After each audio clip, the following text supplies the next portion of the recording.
Hi friend, welcome to চন্দিমার রান্নাঘর।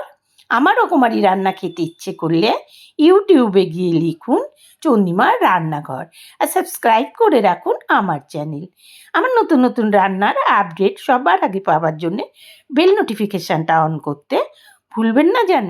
দই সরপুটি রান্নার জন্য লাগবে আদা কুচিয়ে নিয়েছি, লাগবে রসুন, হাফটা রসুন ছিলে নিয়েছি, জিরের গুঁড়ো 1 চামচ, ধনে গুঁড়ো 2 চামচ, ফোড়নের জন্য কালো জিরে, এখানে নিয়েছি শুকনো লঙ্কা 3টে। চটপটি রান্নার জন্য লাগবে এখানে 100 গ্রাম দই আর লাগবে সাদা তেল। জিরের গুঁড়ো, ধনের গুঁড়ো, লঙ্কা, আদা, রসুন একসাথে পেস্ট করে নেব। এখানে নিয়েছি 1 কিলো সরপুটি, ভালো করে ধুয়ে বেছে হলুদ লবণ মাখিয়ে নিয়েছি। গ্যাসে কড়া চাপিয়ে দিয়েছি, কড়াতে দিয়ে দিলাম সাদা তেল। সাদা তেলটা গরম হলে ওপর দিয়ে ধোঁয়া উঠলে এক এক করে এখানে পুঁটি মাছগুলো ভেজে নেব।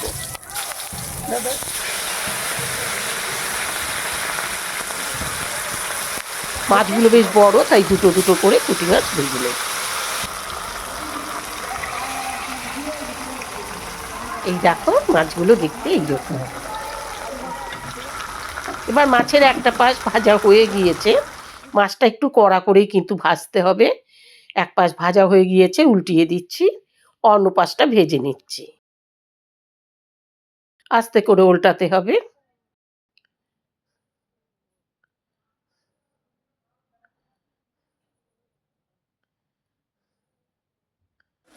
এই দেখো দুপাশ ভাজা হয়ে গিয়েছে। এবার মাছটা দুপাশে যখন কড়া ভাজা হবে মাছটাকে তুলে নিচ্ছি। মাছের ওই তেলেই ফোড়নে দিয়ে দিলাম কালো জিরে, 2টো তেজপাতা আর সব মশলাগুলো একসাথে পেস্ট করে নিয়েছিলাম সেই মশলাটা। সব কিছু দিয়ে এবার নাড়াচাড়া করে ভালো করে মশলাটাকে কষিয়ে নেব। মনে হচ্ছে তেলটা কম হয়েছে, তাই পাশ দিয়ে আর একটু তেল দিয়ে দিলাম। দিয়ে দিচ্ছি পরিমাণ মতো হলুদ,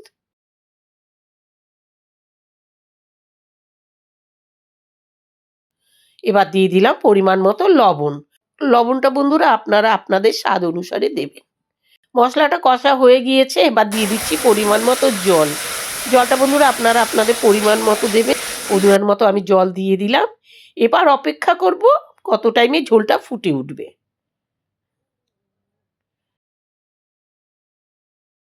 সবকিছু জল মশলা সবকিছু একসাথে নেড়ে চেড়ে মিশিয়ে দিলাম। ঝোলটা ফুটে উঠেছে, এবার দিয়ে দিচ্ছি টক দই। টক দইটাকে ভালো করে ফেটে নিয়েছিলাম।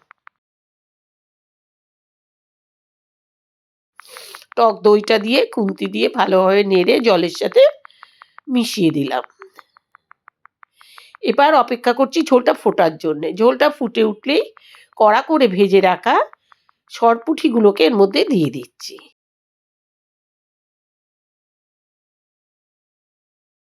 দেখুন ঝোলটা ভালোভাবে ফুটে গিয়েছে, কালারটা চেঞ্জ হয়েছে। এবার সরপুঁটি মাছগুলো এর মধ্যে দিয়ে দিচ্ছি এক এক করে।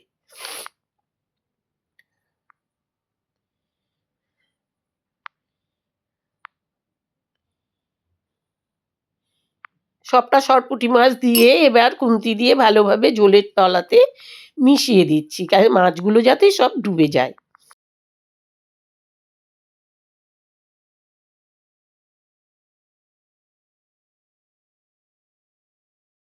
টক দইটা যে এর মধ্যে দিয়েছি, এখন আমি সেই বাটিটা ধুয়ে এর মধ্যে দিয়ে দিচ্ছি।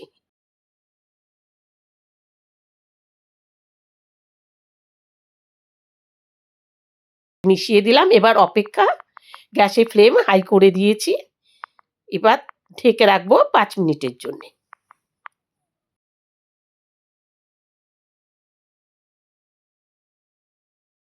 নামাবার আগে দিয়ে দিচ্ছি একটা টমেটো পিস করে, আর দিয়ে দিচ্ছি ধনেপাতা। সব কিছু দিয়ে এবার আর 2 মিনিট ফুটিয়ে নিলেই তৈরি হয়ে গেল দই সরপুঁটি।